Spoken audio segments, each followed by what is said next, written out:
Hey Reefers, welcome back to Aquarium Surge. Today we've got an exciting unboxing for you from Frag House Corals. Worldwide corals with WTF, Tiger Melon, Fireberry, Kendari, Flash Freeze, Tropicana, Face Wreck, and thanks Frag House for selling me a freebie, Choco Taco. Alright, before I get started, I'm just gonna get all my containers ready. I got all these containers from the dollar store. So I have a special one for my dip, and the other ones are really useful for like transferring water, cleaning stuff.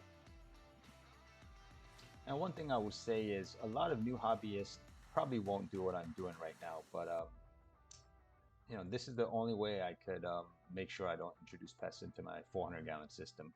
So it is pretty harsh on the corals, but I feel it's necessary. So these corals were shipped last night from Texas to New Jersey. It was kind of cold when they arrived, so I want to get them out as soon as possible. So first I'm just going to put them in a container, and props to Frag House for their packaging job. Everything arrived really healthy and very well packaged. I would say a little too well packaged because it took a good time to get them out there, double bag and their clips and everything like that, but I appreciate that because the corals were all intact.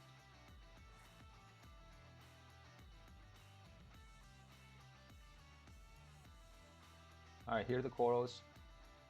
Not bad. So what I'm going to do is I'm going to use a Dremel to remove the healthy coral tissue from the frag plugs and re-glue them to a new frag plug. You can use bone cutters for this, and it's just not as clean as a Dremel. Alright, so here is my half-ass acclimation job. Just taking like 50% of the water out and putting 50% of the tank water in. Alright, now I'm going to take my dip container, which is marked as dip, and I'm going to use Revive.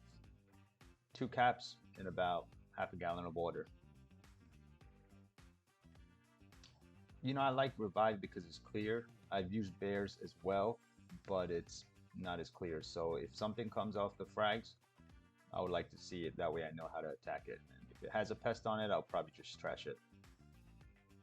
You know, the goal of this is to remove any pest, even if it's like an Astrinian star, brittle star, whatever it may be, algae, from the corals. If it is a parasite like acroporian flatworm, bugs of any kind, then I probably won't see them, to be honest. Once I remove the frags from the little cups, it's time to Dremel. Make sure you use glasses, mask, and gloves, because that stuff goes all over the place and you don't want to be getting that stuff in your mouth.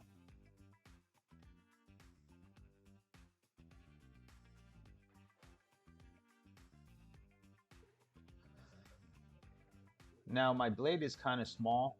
I got some larger blades, but they're not diamond coated bits, so I find these work good. Yeah, so I only want 100% of coral going into my quarantine system. So if you see any white or crusty stuff at the bottom, you want that removed. And best thing to do is to keep the bottom flat. That way it's easy to put on the frag plug. Years ago, when I first started buying SPS corals, I was always looking for corals that had encrusted over the frag plugs because I wanted more coral and I felt that they would take off faster.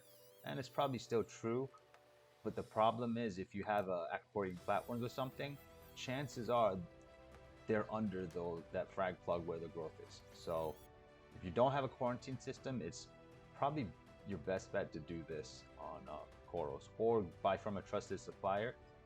But honestly, I have a zero tolerance policy. I don't care where I get the corals from. They are getting this treatment. And after I'm done with this, they're gonna look like they're gonna die in a few days. All right, that's about it. This is what they look like. Big bowl of cloud.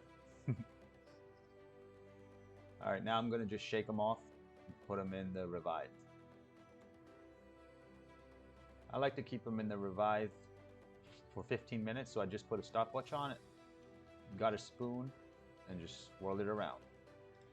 I think it would be good if you guys had a turkey baster just for dipping corals. That works really well, but I only have one and it's a really big one. I don't want to use it for my A good thing to mention is a lot of everything matters in this hobby. So if you receive the package of corals in the mail and they're like 60 degrees, you might want to reduce the dip to like 5 minutes, you know.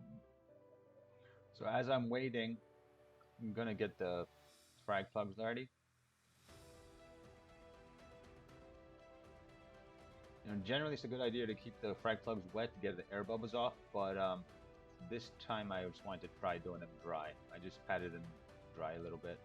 I think that was a mistake because there was air bubbles on the frag plugs after I was done.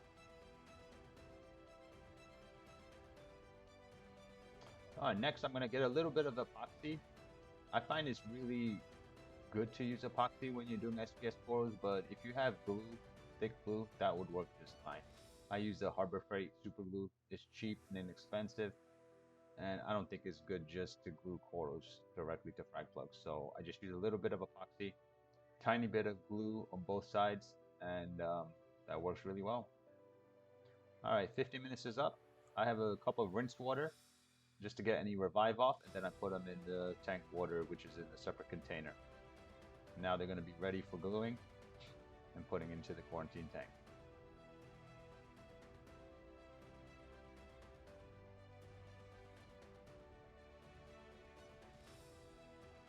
Now I'm just going to get some glue, just put a little bit on each frag plug, and then I'm going to put the little ball of epoxy and then another bit of glue on top of the epoxy. This method I saw on a video from Worldwide Coral years ago, and honestly I thought it was kind of crazy and I thought the steps were too much, but over the years I've learned if you just use glue, chances are a frag is gonna get loose with just glue alone. I have some big snails in my system, so if you just had glue on there, it won't be that hard for a frag in a week or two to just disappear forever and never be found again.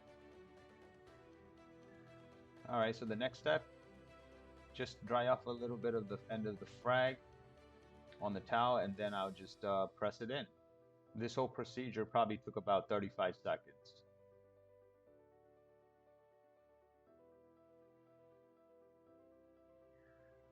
All right, guys, 9 new frags ready to get into the quarantine system. I'll be honest with you, they did not look too good. I think I may have left them in the revive a little too long.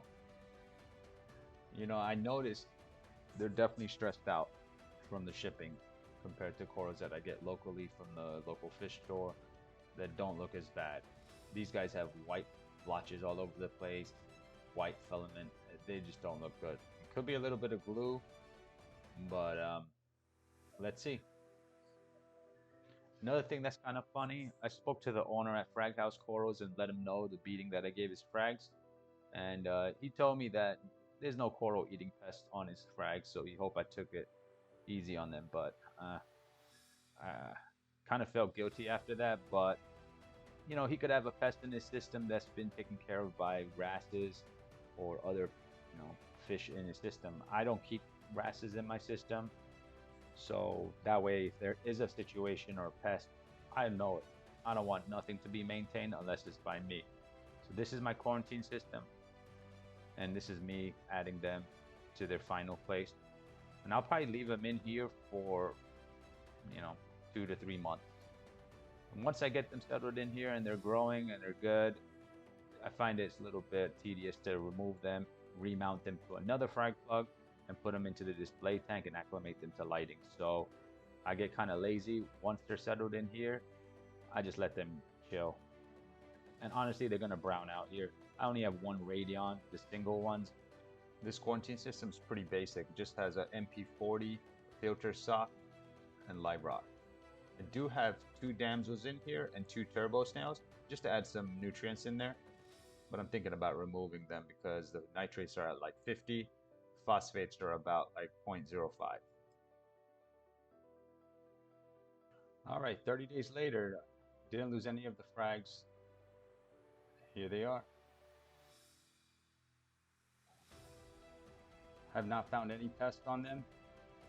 Keep them close to eye level, so I have a magnifying glass, and I do inspect them every few days, see if I can find any sign of flatworms or bugs. But so far so good. Since I'm here, I just wanted to show you my quarantine system. This is a MP40. This is a container that I use for freshwater top off, just with a basic boat valve. And I have a filter sock and a GFO reactor, which I use as needed. And this is all the live rock in my sump, covered with sponges and other microfauna. And this is where I mount all my electronics. I have a Vectra L1 for, oh, sorry, a Vectra M1 for return, Inkbird control, and Eheim heater. And there's a Eheim feeder and one Radeon Gen 4.